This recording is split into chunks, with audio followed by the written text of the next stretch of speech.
Jadi selamat siang Bapak Ibu dan teman-teman sekalian. Jadi kembali lagi dengan saya, dan di kesempatan kali ini saya akan membawa satu topik yang mungkin agak relate dengan teman-teman semua di sini, yaitu tentang menabung. Mungkin di sini ada di antara kalian yang menabung, ya hampir semua ya. Dan itu hal yang normal sih. Karena memang kita diajarkannya dari dulu ya, nabung bakal kaya, ya nabung biar cepat kaya gitu. Tapi mungkin saya akan membawa satu topik yang mungkin agak kontroversial ya, dengan apa yang diajarkan kepada kita selama ini ya. Yaitu saya akan buka dengan satu kalimat ya, yaitu bahwa nabung itu untuk orang miskin, dan nabung itu akan membuat kalian miskin. Dan ini bukan cuma saya yang mengatakan demikian ya, banyak orang-orang sukses seperti banyak orang-orang terkenal seperti Robert Kiyosaki juga mengatakan tersebut ya, hal tersebut ya kalian. Nah mungkin ini agak berkontradiksi dengan apa yang diajarkan kepada kita, tapi ya setelah dengan ilmu makroekonomi yang saya punya ya, sebenarnya masuk akal juga sih. Kenapa bisa nabung buat bikin kalian tambah miskin? Kayak di sini saya akan bahas tentang salah satu musuh utama dari menabung, yaitu inflasi ya. Dan seperti biasa nanti saya akan jelaskan juga solusi-solusi yang bisa kalian lakukan untuk menghindari inflasi. Oke, jadi kita bakal bahas dulu tentang inflasi itu sendiri ya. Jadi inflasi itu bukan tahayul, dan inflasi itu benar-benar nyata ya. Jadi inflasi itu intinya kayak mata uang yang kalian punya itu nilainya semakin hari semakin melemah. Contoh dulu 5.000 tuh udah dapat satu mangkok bakso ya, paket komplit ya. Sekarang ya itu dulu waktu gua masih kecil dulu ya. Sekarang untuk buat dapat satu porsi bakso paket komplit kalian butuh 25.000 ya. Itu pun komplitnya pun bisa dibilang ya porsinya kayak mini aja ya, mini ya. Tapi intinya itulah dia yang dimaksud dengan inflasi ya. Kalian tidak bisa menghindari inflasi. Dan mungkin di antara kalian ada juga yang mungkin sudah mulai melek dengan inflasi tersebut ya. Kalian juga mungkin di sini ada di antara kalian yang selain nabung kalian juga deposito ya. Jadi ya deposito jadi hal yang paling lumrah. Jadi pilihan anak, terutama anak muda ya sih, terutama gen milenial ya. Mereka sukanya deposito ya karena istilahnya aman, apalagi karena bank digital ya.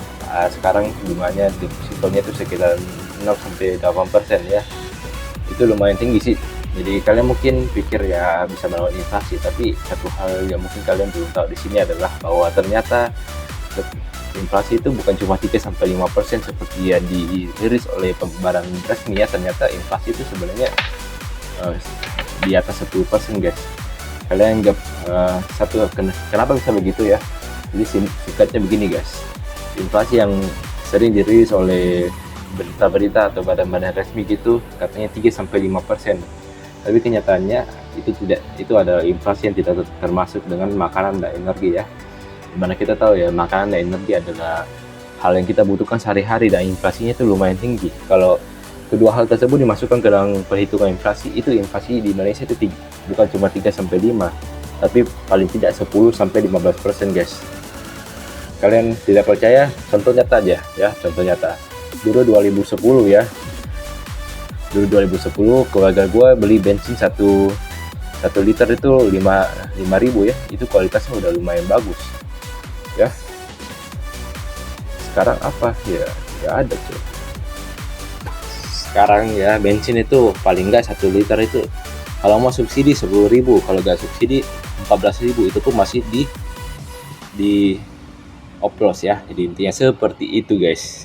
Terus mungkin kalian jadinya bertanya-tanya nih, terus kalau nggak nabung terus diapain dong itu uangnya? Oke, simple. Jadi di sini saya mengajak kalian ya, mulai hari ini stop menyimpan duit kalian ya, tapi duit itu harus kalian putar kembali ya. Jadi kalian jangan bekerja untuk uang, tapi kalian harus biarkan uang bekerja untuk kalian. Caranya bagaimana? Adalah kalian putar uang tersebut ya, tapi kalian gunakan uang tersebut ya, tapi jangan juga pakai buat shopping ya. Itu lebih parah lagi daripada menabung ya, lebih parah lagi situ. Mendingan kalian menabung aja ya. Jadi banyak cara ya, misalnya ada nabung ya, nabung investasi ya, terus investasi misalnya beli emas ya, beli saham, terus bisa juga berbisnis. Kalian buka usaha kecil udah termasuk bisnis itu. Terus kalian juga bisa investasi pada diri kalian sendiri ya. Jadi ya seperti kata Warren Buffett ya, investasi terbaik itu pada diri kita sendiri ya. Jadi ya, kalian bisa mulailah meningkatkan skill dan portofolio kalian dengan caranya cari bootcamp, workshop dan sebagainya. Intinya di sini adalah saya mengajak kalian untuk stop menyimpan duit kalian, karena duit tidak diciptakan untuk disimpan, duit diciptakan untuk digunakan. Dan cara paling efektif untuk gunakan bukan dengan dipakai shopping, tapi dipakai kembali buat mengembangkan duit kita dan biar uang bekerja untuk kita. Dan sekian penjelasan saya. Dan kalau misalnya setelah ini kalian masih nabung, berarti kalian memang orang yang cakap buat miskin. Oke, sekian dan terima kasih.